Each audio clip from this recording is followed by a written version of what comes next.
Now available at Soft Shoe in Richmond.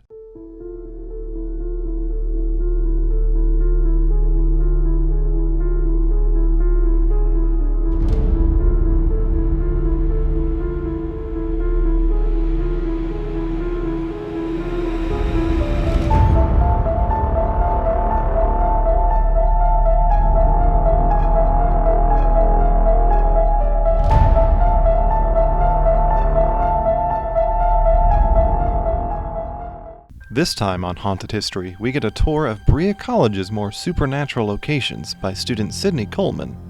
We start off at the scenic Boone Tavern Hotel, where Sydney tells us the story of a young boy whose spirit still reportedly roams the halls. One of the, most famous ghosts we have around here is Timmy, who's a little boy.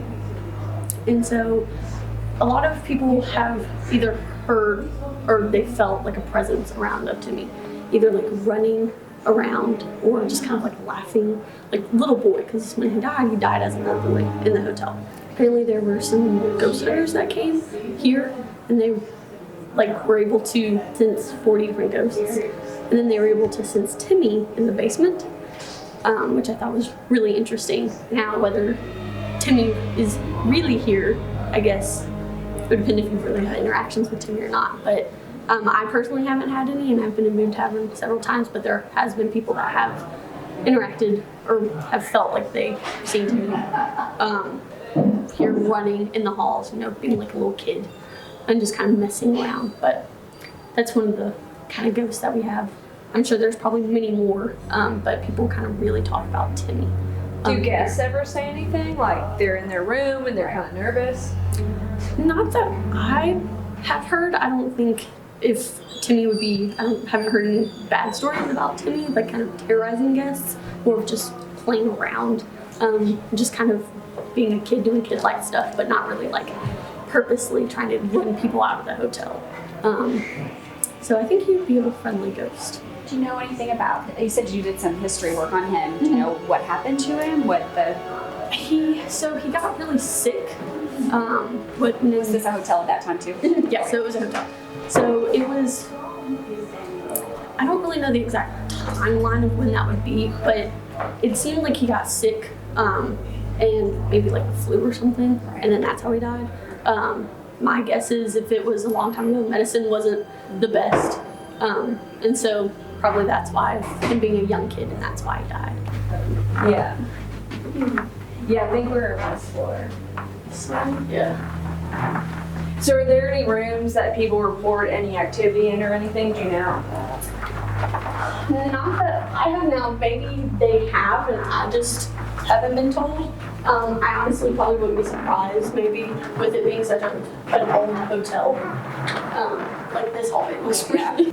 I mean, it's a really old college, right? Like what's the first year that Berea College? So we were founded in 1855. So we're we're an old college, so.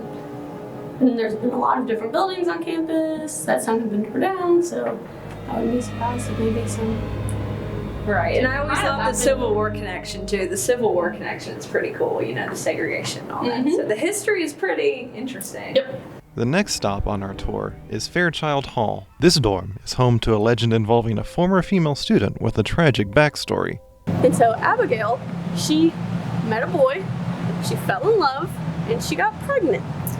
But of course, during that time, it was out of wedlock, so that wasn't a good thing. And so the story is that she knew that her family wouldn't accept her if she was pregnant. Of course, if the boy left her, she would get kicked out. So that just a bunch of bad things would happen to her. And so apparently, when there's a building kind of way over there, ER, that used to be nothing but woods. And so the story goes that she went back there and she kind of never came back. So either she probably committed suicide or she just killed her baby and might have killed her. And so students that live in here, there was one incident that a student reported way up in that top window in the attic that they saw like a flicker of a light, and they could hear like a rocking chair going back and forth as if maybe she's sitting in the rocking chair, kind of rocking as if she's holding her baby or waiting for a baby that wouldn't come. Some students have reported kind of hearing that, hearing some odd noises upstairs because no student can go into the attic. So there's kind of been a little bit of questioning of why can we not go in the attic, and maybe of that light flickering, and maybe Abigail being up there, going back to where she lived after she might have killed maybe or killed herself.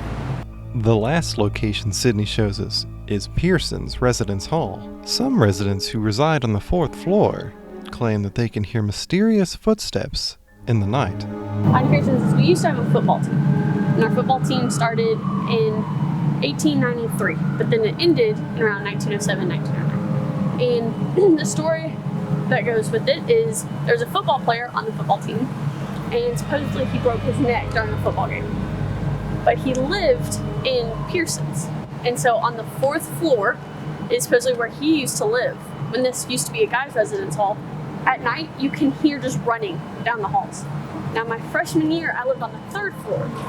And so sometimes I would actually be woken up by just running. And I was like, why is everyone being so loud upstairs? But sometimes I'd go up there and be no one in the hall. Freaked me out a little bit. Now whether some people might have just been playing tricks on me, I don't know. But it definitely sounded like someone was running. And some of the residents on the 4th floor will say they hear running, or they'll open up their door and they'll just be like a gust of wind go by them. And there'll be no one in the hall. So we call him the Phantom Runner. Is kind of what his name is, that everyone knows on campus. If you say the Phantom Runner, they're like, oh yeah, the guy that runs on the 4th floor in Pearson's. So it's, when I first heard the story, I was like, oh, there's not someone running on the 4th floor, until I lived in there. And I heard it. So I don't know, it's kind of spooky, especially if it's 3 in the morning and you just hear running and you walk outside and there's no one. But you said people do live on the 4th floor. People live on the 4th floor. So I kind of feel bad for those individuals because they might hear it, open their door, and see no one in the hall. Yeah. So I guess I was lucky living on the 3rd floor.